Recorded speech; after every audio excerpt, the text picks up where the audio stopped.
감사합니다. 오늘 본문의 말씀 1절에 보면 이방인을 위하여 갇힌 자 된 나 바울 이렇게 표현하고 있어요. 그러니까 이 에베소서 기본적인 배경은 어디냐면 지금 로마 감옥에 있다는 것이죠.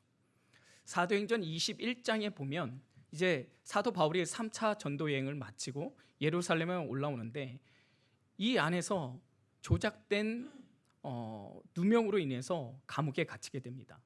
그 이유가 무엇이냐면 드로피모라는 에베소 교인, 에베소 사람, 즉 이방인인데 그 이방인을 데리고 성전 안에 들어왔다라는 것으로 인해서 이것으로 인하여 이 예루살렘 성 안에 큰 소동이 일어납니다. 그리고 그것에 대해서 이제 로마 병사들이 이제 에워싸게 되고 그 모든 것을 정리하는 가운데 이 사도 바울이 갇히게 되는 것이죠. 그리고 그 감옥에서 썼던 서신서가 바로 에베소서, 그리고 빌립보서, 골로새서, 빌레몬서가 되는 것입니다. 그 배경 속에서 오늘 본문을 들어가면 좀 더 이해하기 쉬울 것 같습니다. 저는 오늘 복음 속에 있는 비밀이라는 제목으로 나누고자 하는데 이 복음 속에 있는 이 비밀이라는 것은 어떤 의미를 두고 있냐면 이 복음을 만나는 사람들은 다 변화가 되고 능력이 생기고 그의 삶을 돌아보면 사실 일반적인 삶을 살지 않는 그 모습 속에서 뭔가 시크릿 같은 우리가 생각하지 못하는 그 비밀이 있는 자들이 아닌가라는 의미 속에서 복음 속에 있는 비밀이라는 제목으로 우리가 나누고자 하는 것입니다. 오늘 본문에서도 보면 이 비밀이라는 말이 여러 곳에 나오고 있습니다. 3절에 보면 곧 계시로 내게 비밀, 그리고 4절에 보면 그리스도의 비밀, 그리고 7절에 보면 9절에 보면 하나님 속에 감추었던 비밀, 이렇게 표현되고 있습니다. 여기서 비밀이라는 것을 먼저 살펴볼 필요가 있는데 미스테리온 이렇게 되어 있는데 이것은 감추어졌던 것이 하나님의 특정된 사람, 하나님의 택한 사람들에 의해서 보여진 것을 말하는 거예요. 다시 말하면, 쉽게 말하면 성령을 통해서 하나님의 비밀, 감춰졌던 것들이 그것을 깨닫게 되는 것, 그것을 미스테리온 이렇게 표현한다, 말할 수 있는 것입니다. 반드시 이 비밀을 깨닫기 위해서는 무엇이 필요하냐? 성령의 은혜가 필요한 것이죠. 그래서 하나님을 아는 자, 하나님을 영접하는 자에게 주어지는 것이 이 비밀을 깨닫는 은혜가 우리에게 주어지는 것이고 우리는 그것을 깨달았을 때 무엇이라고 얘기하냐? 복음이라고 말한다라는 것입니다. 특별히 오늘 본문에 있어서 가장 핵심적인 복음이 무엇이냐, 그리고 그 비밀에 대해서 구체적인 내용이 무엇이냐라고 이야기할 때 그것을 핵심적으로 나타내는 것이 바로 6절 말씀입니다. 우리 6절 말씀 같이 한번 읽어볼까요? 시작. 이는 이방인들이 복음으로 말미암아 그리스도 예수 안에서 함께 상속자가 되고 함께 지체가 되고 함께 약속에 참여하는 자 됨이라. 잠깐 보여주세요. 여기에 보면은 아주 중요한 단어가 3번 반복되고 있죠. 뭡니까? 함께라는 거예요. 어떻게 하셨습니까? 너무나 똑똑하신 것 같아요. 이 함께라는 단어가 굉장히 중요한 거예요. 왜냐하면 이방인과 함께, 유대인과 함께 상속자가 되고 지체가 되고 약속에 참여하는 자가 된다. 이거는 우리가 생각할 때 넘겨주시면 되겠습니다. 우리가 생각할 때 그냥 크게 마음으로 와닿지 않는 부분들이 있을 수 있어요. 근데 한번 여러분이 이방인의 입장에서, 아니 유대인의 입장에서, 로마인의 입장에서 이거를 한번 생각해 볼 필요가 있다라는 거예요. 유대인들은 어떤 마음을, 어떤 사상을 갖고 있었어요? 자기들만이 하나님의 택한 백성이라는 거예요.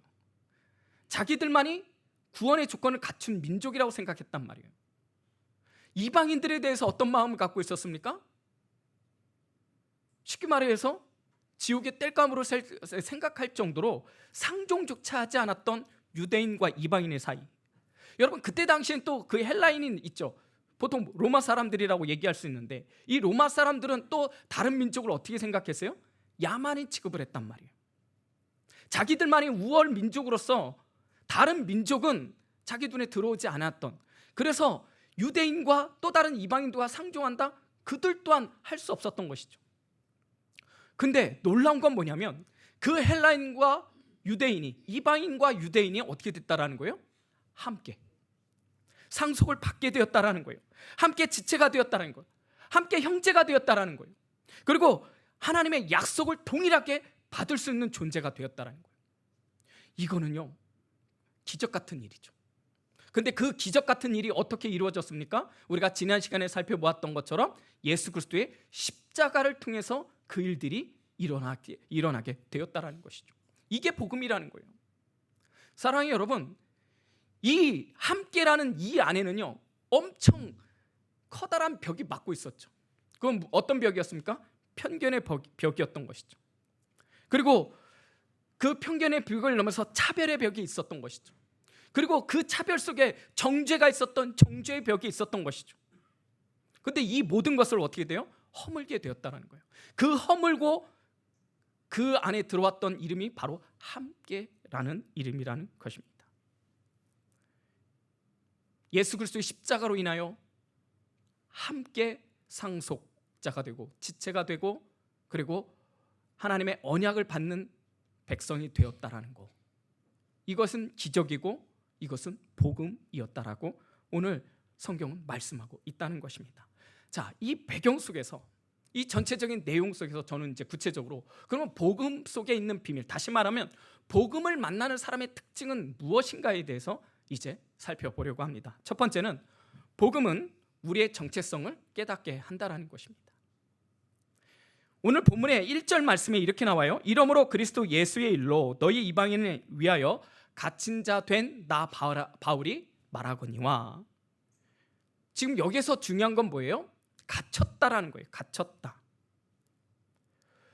근데 오늘 본문의 말씀을 사실 원문으로 보면은 좀 더 명확한, 그리고 그것에 대해서 영어 성경을 살펴보면 좀 더 이해하기 쉬운, 그리고 우리가 나누고자 하는 문장이 나오는데 바로 이것입니다. 자, 저도 영어를 잘 못하지만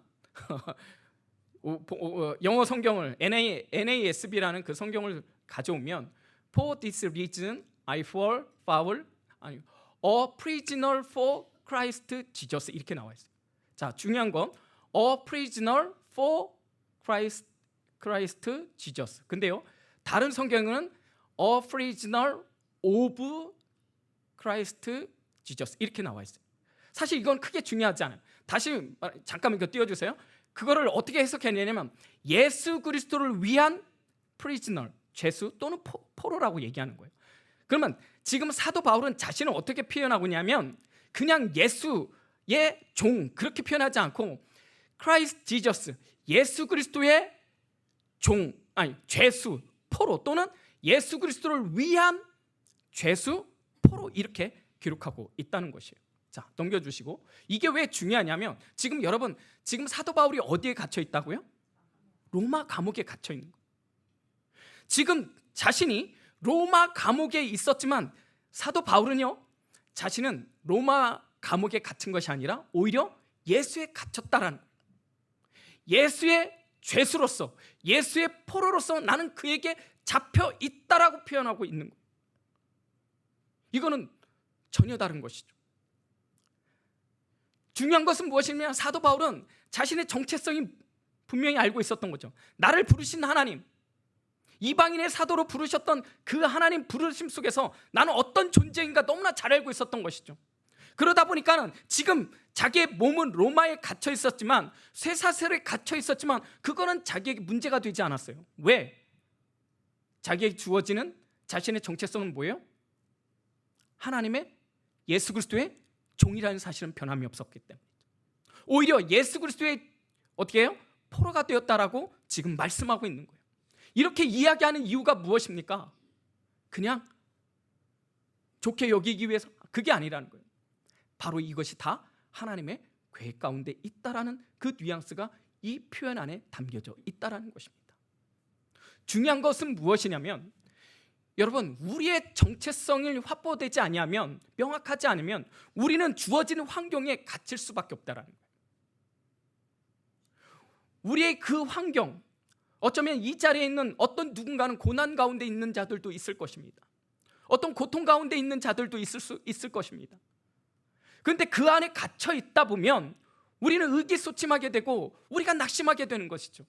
우리의 믿음이 떨어질 때가 되게 되는 것이죠. 그러나 중요한 것은 무엇이냐면 그럴 때 우리는 우리 스스로에게 물어봐야 되는 거예요. 나는 누구인가?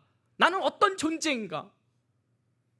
바로 하나님의 자녀라는, 하나님의 종이라는 하나님의 부르심 속에서 나에게 주어진 어떤 환경도 우리가 잊지 말아야 될 것은 그 또한 하나님의 주권 가운데 있다는 것을 잊지 마시기를 주님의 이름으로 축복합니다.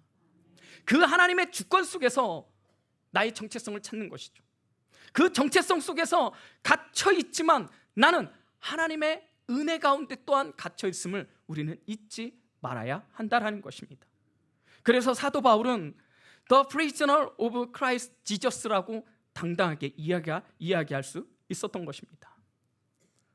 사랑하는 여러분, 믿음이라는 것은 우리의 환경을 초월하여서 나를 부르신 그 하나님의 초점 가운데 지금의 문제를 바라보는 것, 그것이 바로 믿음이라는 것입니다.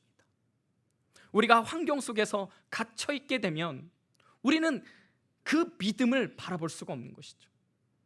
환경에 매이게 되는 것이죠. 그러나 성경은 오늘 본문 말씀은 사도 바울을 통해서 우리에게 도전을 주는 것입니다. 무엇입니까? 여러분의 환경에 매여 있는 것이 아니라 여러분의 정체성을 통해서 나는 어떤 존재인가, 내가 어떤 삶을 살아야 되는가에 대해서 분명히 확신을 갖고 나에게 주어진, 나에게 갇혀있는 그 환경을 바라보는 것이 아니라 우리의 시선을 돌려서 예수 그리스도 안에 그 주권을 바라보며 이 문제의 답을 찾아내는 저와 여러분이 되시기를 주님의 이름으로 축복합니다. 우리가 신앙생활을 하다 보면 낙심할 때가 있어요. 우리의 믿음이 떨어질 때가 분명히 있습니다. 그러나 여러분 기억하십시오. 그 가운데도 하나님은 여러분과 함께 동행한다는 사실을 잊지 아니하시기를 주님의 이름으로 축복합니다. 두 번째는 복음의 사람의 특징은 뭐냐면 복음은 우리의 사명을 깨닫게 한다는 것입니다. 자, 7절 말씀 같이 한번 읽겠습니다. 시작.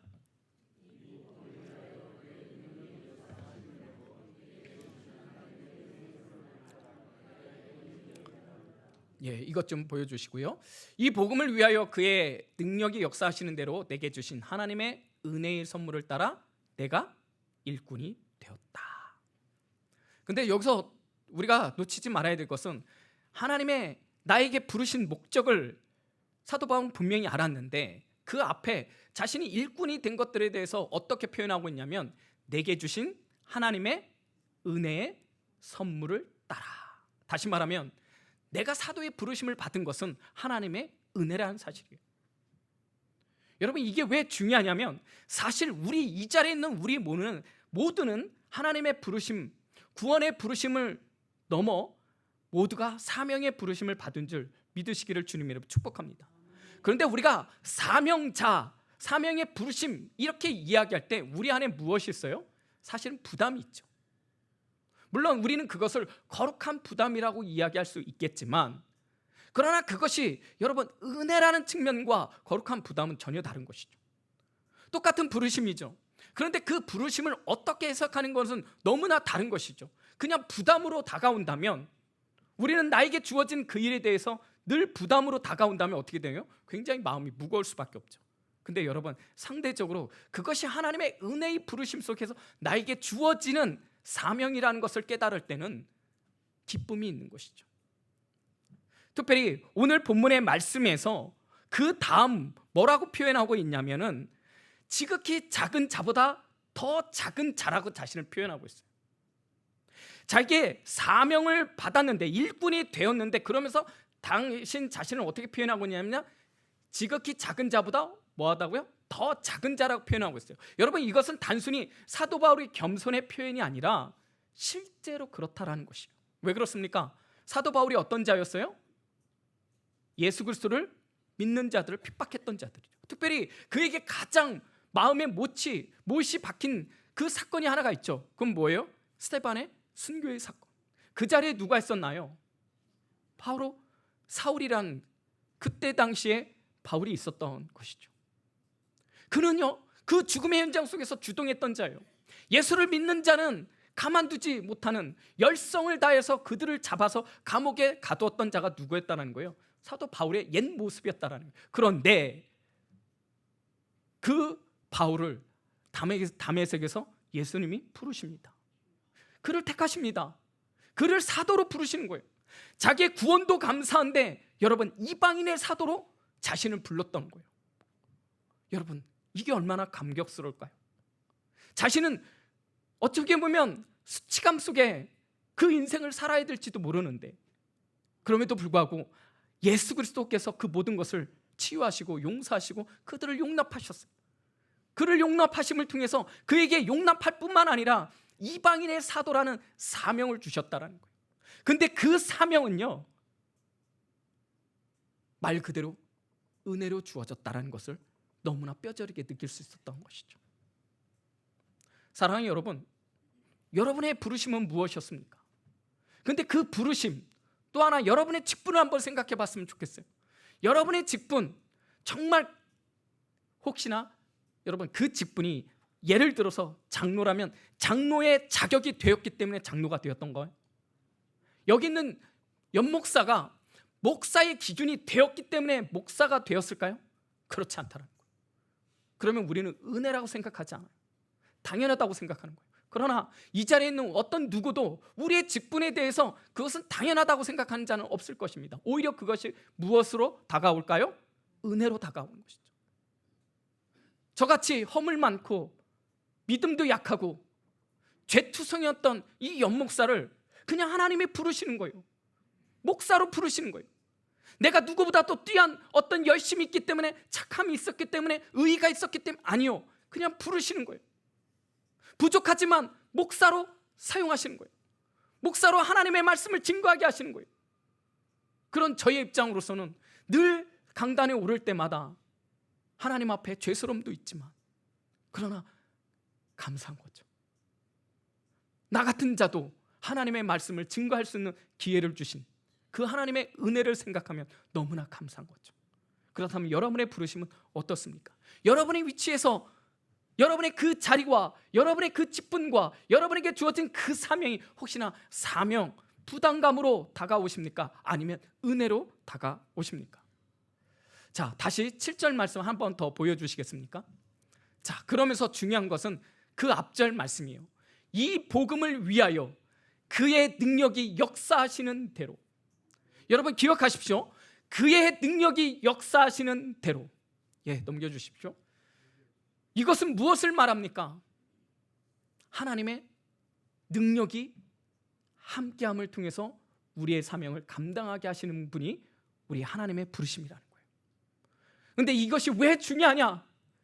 여러분, 우리가 특별히 교회 일을 하다 보면 내가 할 수 있는 것을 대부분 찾습니다.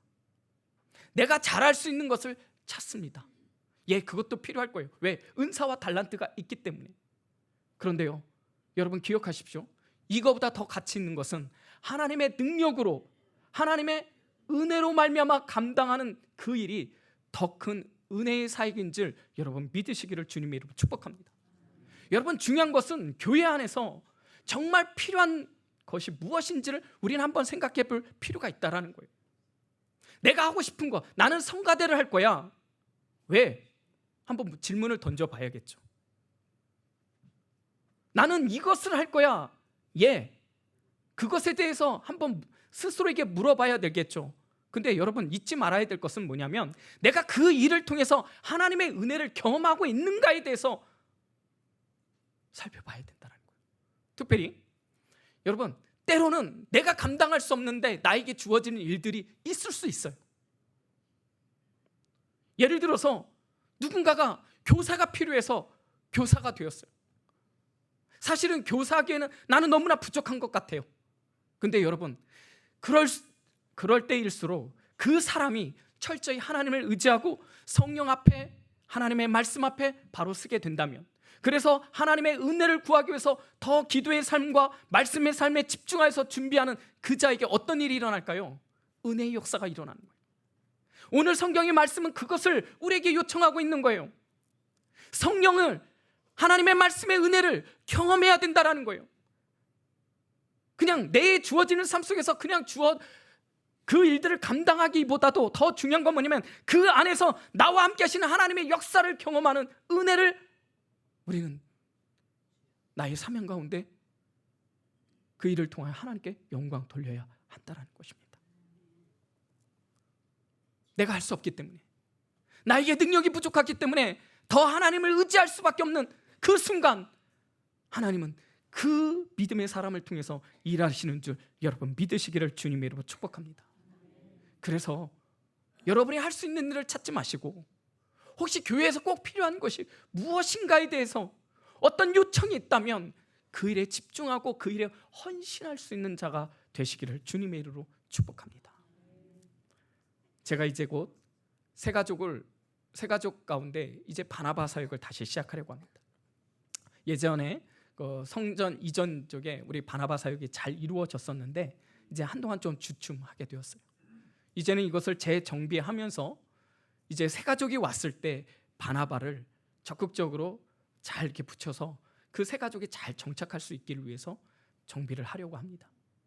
여러분, 문제는요, 제가 여러 사람들에게 이렇게 부탁을 드립니다. 왜냐? 바나바 교육을 예전에 했었기 때문에. 근데 대부분 어떤 마음 갖고 있어요? 부담스럽다는 거예요. 당연하죠. 부담스럽죠. 솔직히 말하면 번거롭죠. 내가 일일이 그 사람을 신경 쓴다라는 게 번거롭고, 어떻게 보면 죄송하지만 귀찮잖아요.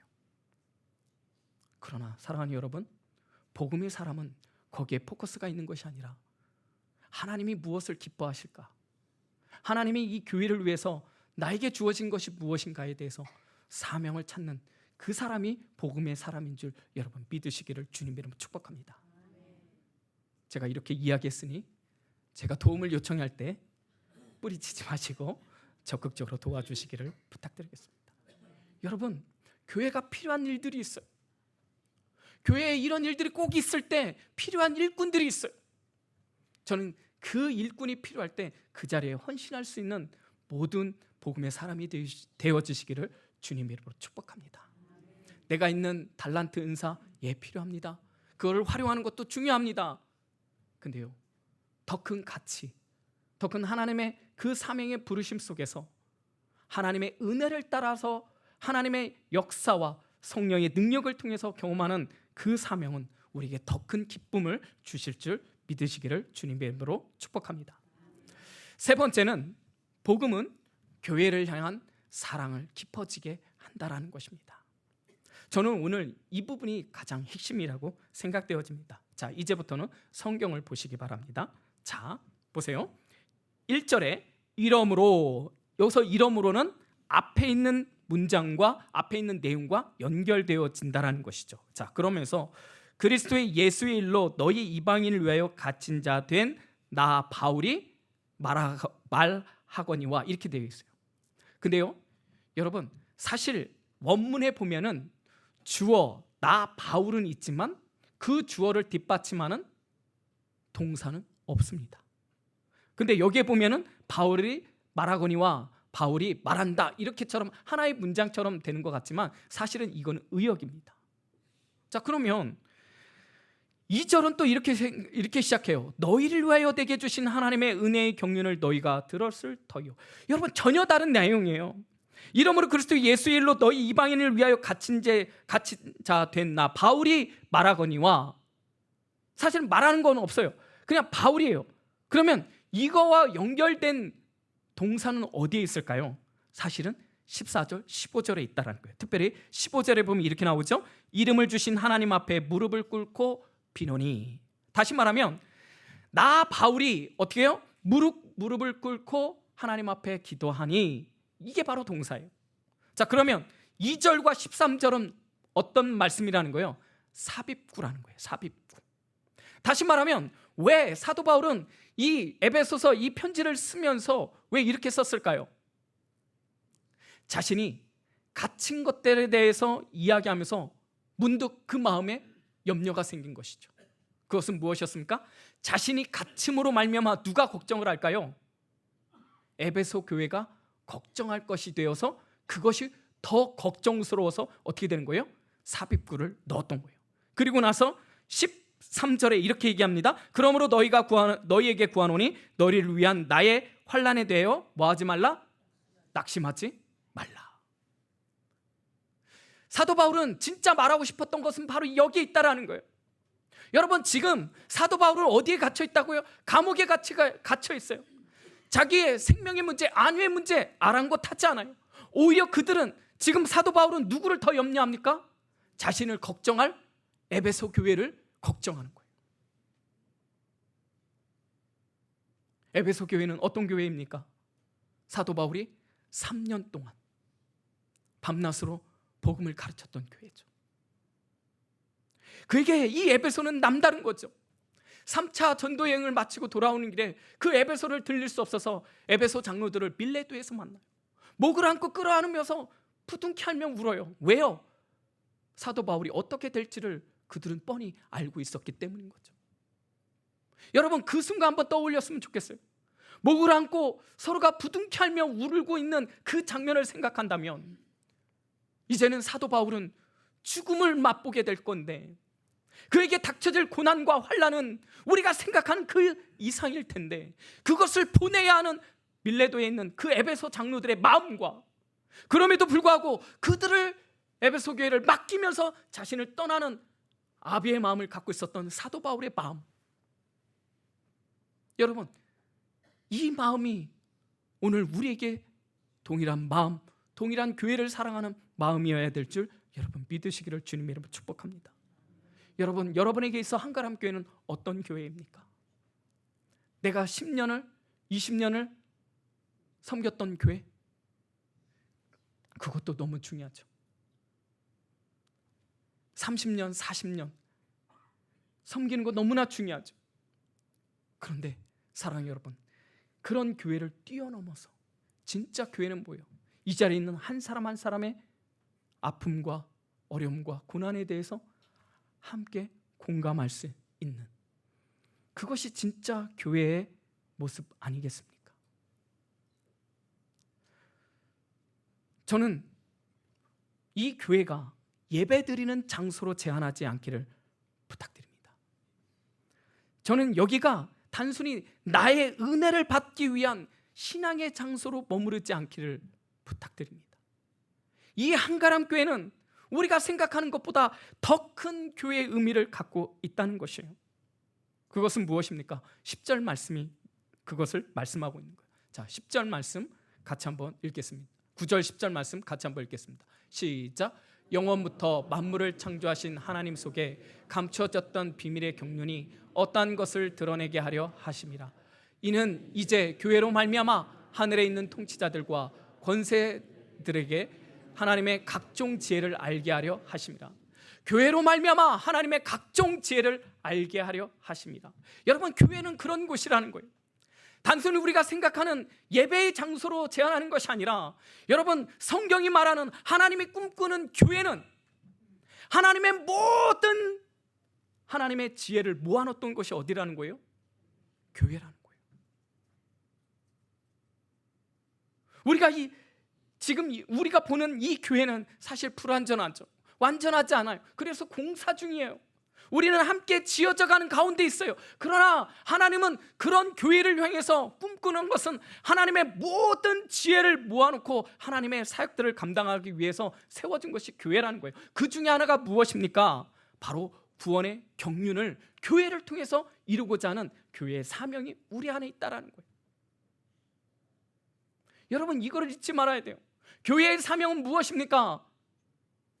하나님을 알지 못하는 자들에게 복음을 전하는 데 있다라는 거예요. 오늘 사도 바울이 사도로서의 그 부르심 속에서 만약에 이방인에 대한 부르심이 없었다면, 이방인에 대한 전도가 없었다면, 그 선교가 없었다면 여러분 어떻게 되었을까요? 우리가 이 자리에서 하나님 앞에 예배를 드릴 수 있었을까요? 그렇지 않다라는 거예요. 바로 그것을 누구를 통해서 이루어지는 거예요? 교회를 통해서 이루어지는 것이, 우리가 생각하는 교회의 개념보다 훨씬 큰 것이 바로 오늘 에베소 교회에서는 말씀하고 있다는 것입니다. 교회로 말미암아 하나님의 각종 지혜를 알게 하려 하십니다. 우리가 세상을 향해서, 우리가 이 교회를 향해서 이것을 보여주는 거예요. 복음이 무엇인가를 통해서, 복음을 통해서 예수 그리스도의 사역이 어떻게 이루어지는가, 그것을 교회를 통해서 보여주는 거예요. 이방인들이 유대인과 함께 되는 것처럼 여러분, 우리도 이 편견과 차별과 정죄와 이 모든 것을 뛰어넘어서 가진 자와 못 가진 자, 학력이 배운 자와 못 배운 자, 건강한 자, 약한 자, 그 모든 것들이 하나가 되는 그런 교회를 통해서 우리는 하나님 앞에 이야기야. 아, 이게 교회구나. 바로 이것이 하나님의 교회구나. 우리는 그것을 꿈꿔야 한다는 거예요. 신방을 하다 보면 참 제 마음을 아프게 하는 것 중에 하나가 무엇이냐면, 어떤 분은 그래요. 너무나 힘들고 고통스러우니까 빨리 하나님께로 갔으면 좋겠다라는 이야기를 들을 때가 있어요. 너무나 고통스러우니까. 이해가 돼요. 그 마음이 10분 이해가 돼요. 오죽했으면. 근데요, 여러분, 중요한 건 뭐냐면, 우리가 그들과 함께 울고 그들과 함께 아픔을 나누는 것이 진짜 교회인 줄 여러분 믿으시기를 주님으로 축복합니다. 여러분 주위에 우리는 구역이라는 이름으로 모입니다. 우리는 교구라는 이름으로 모입니다. 우리는 한가람이라는 교회라는 이름으로 모이게 됩니다. 그러면 여러분 한번 이렇게 생각했으면 좋겠어요. 나의 기도가 필요한 자가 누구인가? 내가 그를 생각하면 너무나 안타까운 마음이 있고, 그를 생각하면 내 마음이 짠한 그 무엇이 혹시나 없다면 죄송하지만 여러분은 아직 교회가 아닌 것입니다. 여러분에게 거룩한 부담 중에 하나는 무엇이냐면 그 영혼에 대한 안타까움이 내 안에 있어야 되는 거예요. 어느 집사님의 자녀가 나오지 못한다는 거예요. 여러분, 그것을 내가 부담으로 갖고 있어야 되는 거예요. 어느 집사님이, 우리 권사님이, 어떤 장로님이 아프다면 그것을 내 아픔으로 여겨야 한다는 거예요. 그것이 무엇입니까? 그것이 바로 교회라는 거예요. 여러분에게 교회는 이런 교회가 되었으면 좋겠어요. 그래서 여러분들이 이 자리에 왔을 때, 여러분이 기도의 자리에 왔을 때 그 누군가를 향해서, 내 전심을 향해서, 그 마음을 모아서 그 영혼을 향해서 기도하는 마음. 나 오늘 목사님 말씀 은혜 받아야지. 어떤 말씀 나에게 들려줄까? 그것도 중요하겠지만, 누군가가 이 자리에 비어 있다면, 이 자리에 나오지 않는 누군가를 발견했다면 왜 나오지 못했을까? 혹시 아픈 것은 아닌가? 나의 기도가 필요한 것은 아닌가? 때로는 진짜 필요하다면 물질도 줘야겠죠. 여러분, 이게 교회 아닌가요? 사도 바울은 에베소 하면 그 마음이 짠했던 거예요. 사도 바울에게 이 에베소 교회는 단순한 교회가 아니었던 거예요. 온 마음을 그 영혼들에게 드려도 아깝지 않을 그의 전부였다라는 거예요. 저는 그런 마음이 우리 안에 함께하기를 주님으로 축복합니다. 다시 한번 여러분에게 질문을 던집니다. 여러분에게 있어서 한가람 교회는 어떤 교회입니까? 특별히 아파하는 자와 함께 아파하며 그 영혼을 위해서 함께 기도하는 저와 여러분이 되시기를 주님으로 축복합니다. 말씀을 정리합니다. 복음의 사람은요, 그 복음을 분명히 알고 있기 때문에 일반적인 삶을 살지 않아요. 믿음의 관점으로 지금의 현실을 바라보는 자가 있고요, 이 복음을 통해서 전혀 다른 내 주어진 그 환경 속에서 내가 해야 될 사명을 발견할 줄 아는 거예요. 특별히 여러분, 사명 그 부르심 속에서 수동적으로 사역하지 마시고 능동적으로 사역하시기를 부탁드립니다. 굉장히 수동적으로 해요. 시키면 그때 하는 그런 자들이 있어요. 아니요, 내가 정말 교회 안에서 무엇이 필요한지 적극적으로 능동적으로 다가갈 수 있는 그런 사명. 복음의 사람은 그리한 사람이라는 거예요. 마지막은 복음의 사람은 교회에 대한 뜨거운 마음이 있어요. 깊어지는 거예요. 교회를 위해서 기도할 때마다 그 마음이 깊어지는 거예요. 영혼을 향한 깊어지는 마음이 있어요. 여러분, 담임 목사님을 위해서 기도해야 돼요. 우리 한가람교회 성전 건축을 위해서 기도해요. 우리 교육자들을 위해서 기도해야 돼요. 우리 당회를 위해서 기도해야 돼요. 우리 사역자들을 위해서 기도해요. 우리 일꾼들을 위해서 기도해야 돼요. 그게 교회입니다. 복음의 사람, 그들이 갖고 있는 특징, 그것이 비밀이라는 거예요. 저는 이 자리에 그 비밀을 소유함으로 말미암아 하나님께 영광 돌리는 한가람의 모든 권속들이 다 되시기를 주님의 이름으로 축복합니다.